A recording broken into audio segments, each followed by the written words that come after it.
ଆରେ ଯେତେବେଳେ ପଡ଼ିଶା ଘର ଝିଅ କି ପୁଅ ବାହାଘର ହୁଏ ସେତେବେଳେ ମୁଁ ଆଉ ଘର ରହିପାରେ ନା। ଆଗରୁ ତାଙ୍କର ଆମର ଝଗଡ଼ା ହୋଇଥାଏ, ତଥାପି ମନରେ ଭାବୁଥାଏ କାଳେ ମୋତେ ଡାକିବେ କି। ଇଚ୍ଛା ଅଛି ଯିବା ନା କି, କିନ୍ତୁ ଡାକନ୍ତିନି। ତାପରେ ସେ ରାତିକି ସେ ଚିକେନ୍ ବାସ୍ନା, ଓଃ ମଟନ୍ ବାସ୍ନା, ଓଃ ସିଏ ଯେ ବାସ୍ନା, ପେଟ ଖାଲି ମୋର ପୁରିଗଲା। ମନେ ମନେ ଭାବୁଥାଏ ମୋତେ ଟିକେ ଡାକନ୍ତେ ଭଲ, ମୁଁ ଯାଆନ୍ତି।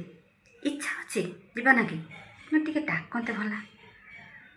ଯାହା ବି ହଉ ଝଗଡ଼ାଟା ହେଇଛି ଆଉ ଯାଇ ହେବନି ଆଉ, ତଥାପି ମନର ବହୁତ ଆଶା ଥାଏ ଯଦି ଥରେ ଆସିକି ଡାକିଦେବେ ନା, ତାପରେ ତ ମୁଁ ଯିବି ଚିଙ୍ଗାଲାଲା ଆଉ। ତାପରେ ମୁଁ ଦେଖେ ପୁରା ମଜା, ମାନେ ସିଏ ଖାଲି ଥରେ ଡାକିତେ ନାହିଁ ମୁଁ ଡିଆଁ ମାରିଦେବି। ତାପରେ ତାଙ୍କ ବାହାଘର ହଉଥିବ, ମୁଁ ଏଠି ଖାନା ପିନା କରି ଘର ପଳେଇ ଆସିବି। କି ମଜା।